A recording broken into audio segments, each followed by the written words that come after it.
What happened that came out of left Yeah. field for you? Oh man. I'm not saying any names. I'm not saying anything. We're This was a protecting the long innocent. time.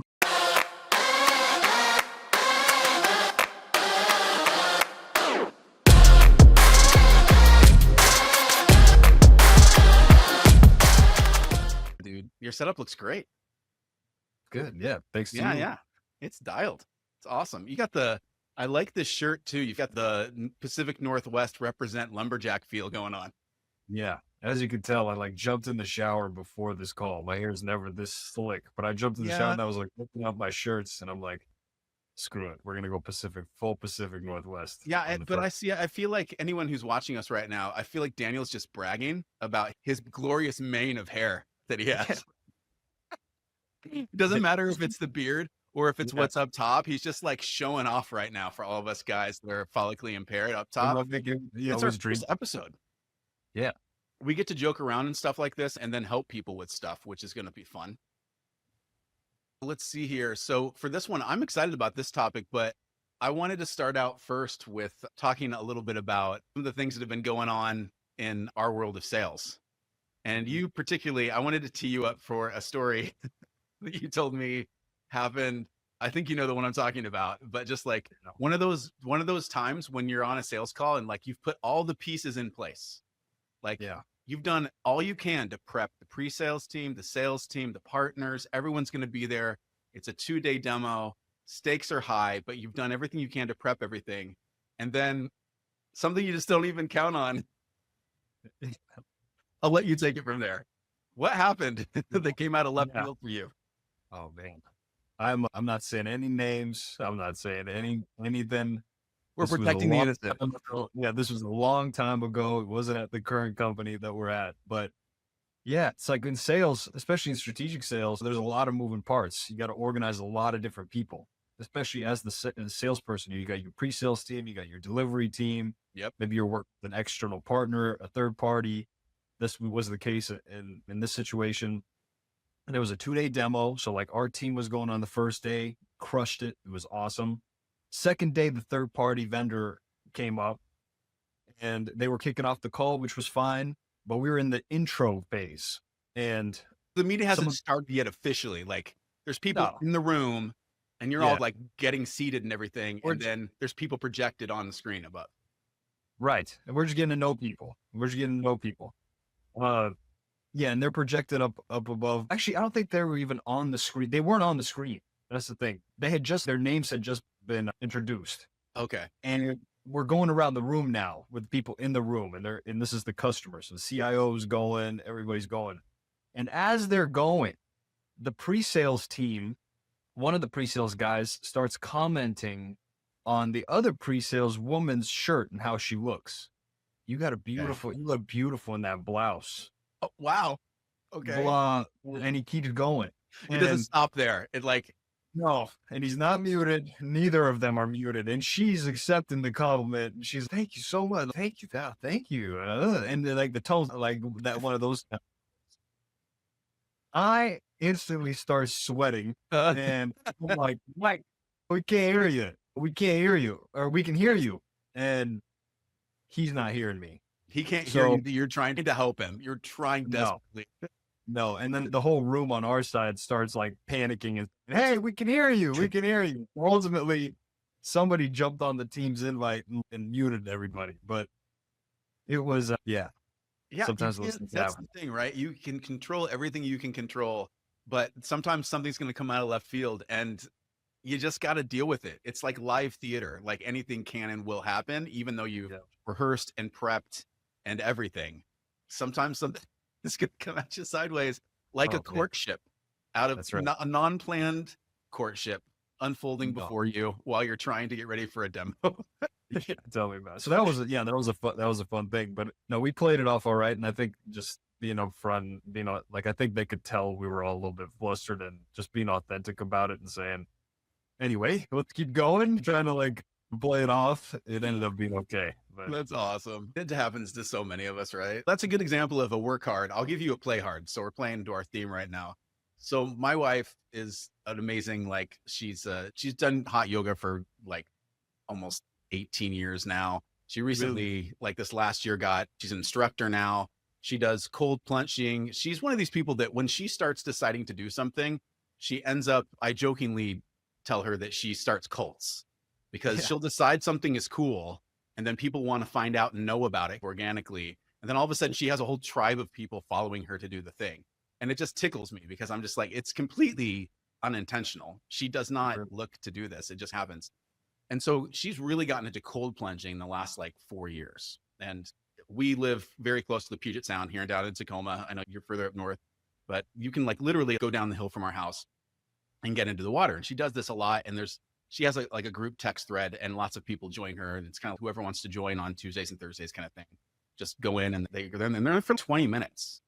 Like they don't just jump in and jump out. Like the degree of They're in there 12 control is minutes. impressive and something that I do not boast. Like I've gone with her a couple times in the years past when it's really like a really hot day, but other than that, I win. So anyway, she decides that there's this new thing not that far from us where there's this really cool trailer that they've built out, like a pull behind trailer, but it's all built out to be a infrared sauna. So it's like this like long, like on a trailer infrared sauna that you can do. And it's a startup that just started doing this. And they parked down by the beach where cold plunges usually happen. And me being oblivious, apparently, she invites me to go try out this new sauna. And I'm like, sweet, absolutely. She's like, down by the beach. I'm like, great, that's neat. Let's go do that. And so 2 days ago, actually, not even 2 days, it was yesterday. This was so impactful on me. We go down the hill and we're halfway there. And she goes, so after the cold plunge, blah, blah, blah, blah. I said, whoa, wait, what?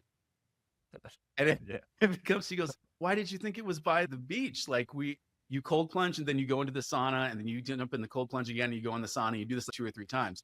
And so I very quickly had to adjust my expectations for what my body was just about to go through. I'm really liking it, but I'll tell you, man, getting in that cold water, especially that first time, man, that's a lot of mental control. Yeah, man. It'll test it. Hydrotherapy. I love that stuff. I love that. So when I did my boxing fight, I was like, every time I'd get beat up, I'd go in the cold. I would fill my bath with ice cold, ice stuff, and go in there, and I'd like the pain would go away. It was amazing. I felt that was the thing is that I felt great the rest of the day.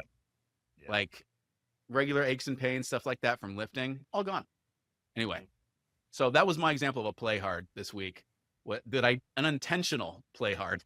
Unintentional. Yeah, she got you. That's good. It's good to have a wife like that, man. It's good to have people to push you, right? Yeah, and she's so great. Like she was talking me through it the whole time. Concentrate on your breath, blah, blah. So I want to get out so bad.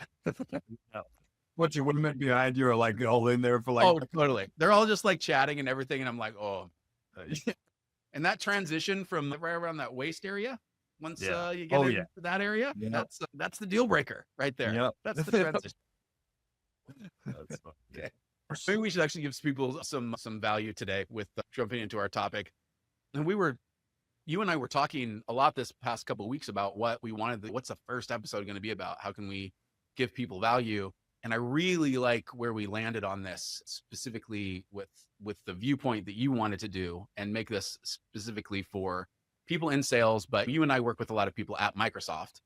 And a lot of times you and I have conversations about being a good partner, like what that means to be a good partner. And the way that you brought it up the other day really resonated with me. And that's why I'm glad we're going to talk about this today. And that's that sometimes I've used it, and I've definitely been guilty in the past of using it interchange, that this is a vendor I'm working with, or this is a partner I'm working with. And I just use them interchangeably. But you had an opinion about that those are very different, and that we could talk about how those are different, how it can help the people that we're helping as far as our unique relationship when we're helping people. We're working with Microsoft. We're also working with the customer. Daniel and I happen to work at the same company. So we are a Microsoft partner. And so we're helping with that relationship and also helping the customer deployment and everything, but we're also working with Microsoft. And so there's this relationship overlap that happens, but we want to be good partners. And I liked the way that you differentiated that. And I want to talk about that today. So maybe we should start with defining it a little bit. So a vendor versus a partner. What are some of the main things that you would say are the differences there? Like start with either one. Yeah. Yeah. I mean, they are interchangeable. A lot of times they are interchangeable. People do use it interchangeably. Customers use it interchangeably. But I kind of like to think of them differently because it's more of a mindset thing. It helps you show up better in front of customers. And I think customers appreciate it more when you say, hey, we're a partner. We can help you. It's more of a, so in my mind, it's more of a mindset thing. When I think of a vendor, it's like a transactional relationship. Yeah. This is a team that helps me, that does this specific thing, and we go to them only for this specific thing. And Hmm. even if this is a vendor that you're evaluating, it almost seems like the vendor's just trying to sell you something. Yeah. It's product focused. It's more reactive. Versus when a partner, when I think of a partner, is just think of your partner in your relationship. You guys are building something together. Hmm. It's like this Definitely partner has proactive expertise. instead of reactive. Yeah, this they have expertise. They're helping you, even like the way you show up on a call as a partner, you're helping them solve a specific problem. You're like, it's more of you show up to understand their situation, where are you trying to go? It's very consultative.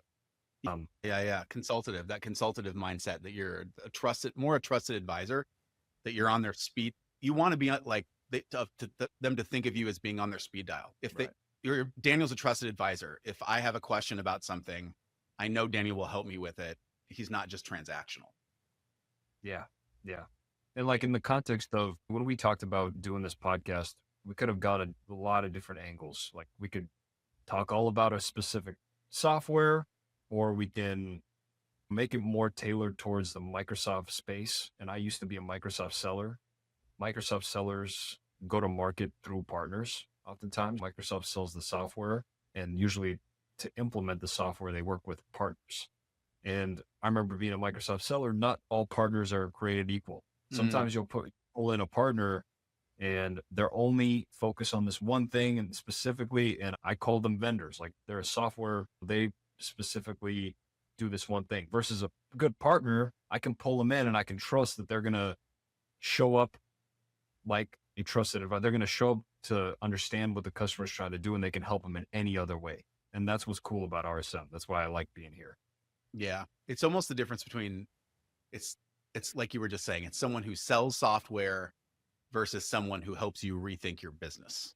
It's like someone that wants to help your business grow, and there might be a specific thing they're helping you with right now, but that they're going to stay with you, that they want to actually help you be successful instead of just take an order. Yeah. Yeah.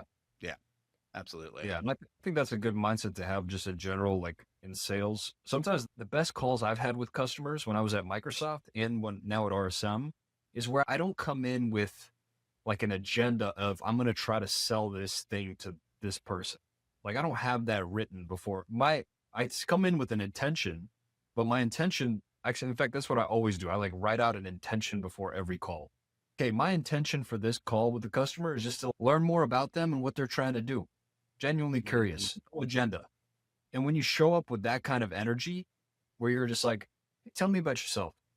Why are we on this call today? What's the outcome here? And then you can, when you have that kind of agenda, you're not pushy to try to sell something. Rather, you're saying, hey, actually, maybe we're not a good fit here. Like maybe I can Right? point you in another direction. And it builds so much trust. And in I love fact, I'm about to close a deal where my second call, I actually did that. And he's like, no, I actually want to like, I wanted to give you a shot at the business. And he started selling me on why I should talk to him. nice. It's hilarious. You know what I mean? Yeah, it's amazing how much pressure it takes is off of the seller too. When you, Yeah. and I know this from experience as well, when I decided to stop following my script Yeah. and then take a step away from it, just know that I know the solution. I know how to help people. It's just really just lead with curiosity. It Yeah. actually it takes the stress away because you just want to be genuinely curious about them and how you can help and just ask all the ways that you can help and just be curious about what's going on with them, their business, how it's affecting them, and that the outcomes kind of just happen Yeah. themselves. Yeah. Yeah, and when you're in the role of a Microsoft seller or even like us in business development at a Microsoft partner, you don't need to know everything. In Mm, fact, you shouldn't know everything. Like you have a team of incredible people and partners. If you're a Microsoft side, you got all these partners that know the solution like the back of their hand, and delivery people, and they know right. case studies and all this stuff. Your job is to show up and you're the face. You're like, hey, you bring the energy, is what I think of it. Like you show up like, hey, this is the type of company. If you're gonna work with us, this is the type of company that you work with. We're here to understand like whatever goal you're at. Like we're gonna try to get you to that goal. I think we're a good fit, or I think we're not a good fit to get you to that goal. And I think Mhm. like having that energy and like you want to find partners that have that kind of a outlook because that's like what's gonna make your customers happy, in my opinion. Yeah. Partners really do ask those better questions than the vendor mindset, right? The vendor does just disappear possibly after the PO is open. Yeah, yeah. Or band budget. What Yeah. is this like? You know what I mean? All the bands out, man. Like Yeah, totally. And anyway, internally as well, it feels better. I would say it definitely feels better to me yeah, to as far as job satisfaction when I'm helping solve a problem rather than just push a product. agreed. It just Yeah, feels better. It feels so much less salesy is the only term that I would use there. But the funny thing is that when you're doing it the way that you're talking about, leading with curiosity and really wanting, it gives you that own satisfaction as well. But that it also it ends up like you were just saying, you are closing a deal because of the fact that you just took that tact. In fact, they started selling you on why you were a great fit or they were yeah, a fit for you. It actually yeah, makes your job easier and you close more deals. Funny how yeah. that happens, right? Yeah, and it's not like you're yeah, it's hilarious. And it's not like you're masking the fact that you're doing a deal, like that you're doing a deal. Everybody Yeah, knows you're doing a deal. of In course. fact, like, I jumped on a call a couple weeks ago and I inherited like some opportunities when I came into this role. Some people wanted to partner with me and I got some opportunities. There was like $3 million in pipeline, Wow. like of deals. Mhm. And we had not, nobody's talked to the client in a long time. But I finally got a VP on the phone and we like got on the call and one of the guys on our team started selling them on why RSM and like why these projects are good and all this stuff. And I'm just sitting there on the call watching, just like observing, and I see his face. He instantly clammed up. He's like his eyes glazed over, and I saw he was feeling like he was being sold to. Oh, yeah, yeah. And We all know what that feels like, right? yeah, When yeah, that vibe changes. yeah. And I jumped in. I was just like, hey, I was like, it sounds like you're. I was like, I'm gonna be honest. I was like, like right now, I've got $3 million in open opportunities with your account. Obviously, like we're curious if that's even still real.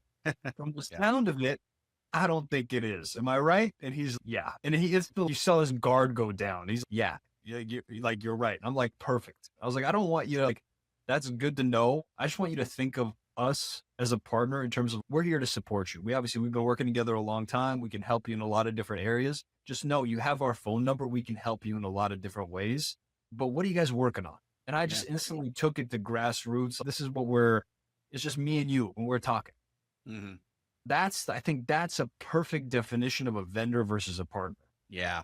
Partner is going to take it back to, hey man, like we're just trying to get something done versus, hey, let me try to pitch you on this thing and I'm trying to get you to sign something because I got a number to hit. Yeah. And it's hard. It's hard to do because we do have a number to hit. And like oftentimes I've also, I'm not perfect at this at all. I've also been a vendor where I've got a number to hit and I'm trying to close a deal. And it feels weird. It feels bad. Doesn't It it feels feel like, bad. And then you yeah, actually it makes it harder to close. Yeah. It's like you forget about the curiosity part of it because of the pressure. yeah, 100%. Yeah. 100%. And I think a lot of us, no matter if you're selling at Microsoft or, where we're at, or even when you're the customer and you're trying to solve a problem, it's like the harder you push and the more desperate you are sometimes, the harder it is to actually get the deal done or to get the implementation done or so many parts of it, right? Yeah, but when 100%. you're seen as a partner, yeah, you're right. People invite you to the conversation. And that at any point you can decide to take it back to grassroots like that. You can be like, okay, we've gone far in that direction. Let's bring it back to just what do you need? Do you even need anything right now? Maybe you don't. You need to think about it for a little while. Yeah. Um, yeah. So let's talk to so we've definitely defined the difference between vendor and partner at this point. We've told a couple stories about how to know about that mindset when you're in the especially in the mindset of the seller. But let's say that somebody's listening to this and they're thinking, I'm not sure. Like maybe I've been more of a vendor mindset lately. Maybe I can maybe start to use curiosity a little bit, but what else might be able to help? And you actually gave me a couple of things that I'll refer back to right now. And I just wondered if we could talk through them because this is some of the stuff you gave me when we were talking about, okay, how can someone start to move from one to the other? And one of them was showing curiosity about business goals, which you just hit on, about goals and not tools. It's not about the software. It's about what business objectives are you trying to achieve? What are the results we're trying to get here? And then we'll Mhm. figure out the tools, right? Yeah. Why are we talking? The first question I always ask is like, why are we here? Why Yeah. are we on? Why'd you take a call with? What are you trying to get out of it? You know Yep. what I mean? Yeah. Just be honest with them and let them talk. Yeah. And then you were saying something else about coming prepared. And I'm constantly surprised. And maybe it's a question of volume. We're asked to do more and more as sellers a lot. It doesn't matter if you're in sales or pre-sales. And even if you're the customer, they're constantly adding to that workload. And that it seems like that assembly line, that conveyor belt can just keeps going faster and faster, more expectations. But I'm still with that, even with that as a given, I'm surprised that people don't, it's obvious to me some people don't even take 10 or 15 minutes to research the person they're going to talk to. Like coming prepared is so important. And it doesn't take a lot of effort to show that you at least tried. Yeah. You know what I mean? And I would think that little things, if people have checked out my LinkedIn profile, if they read through the whole thread, that they looked at my business and what some of they publish on their corporate websites a lot of times what their main objectives are for this fiscal year. Just some basic stuff. It's amazing to me that some of these deals that are huge, that some of them that you and I have worked on together and the millions and millions of dollars. And it's obvious to me that the other vendors didn't even look at their website. Yeah. Like it's crazy to me. The bar is so low for making yourself and your company look good and look like a partner instead of just a vendor. 10 or 15 minutes, like seriously, check out the major players on the LinkedIn profile. Check out what they do. What are they into? What charities do are they active in? What is their mindset? You can really start to get the feel for a vibe of a collection of people in 15 to 20 minutes of research. Check out their website. What do they care about?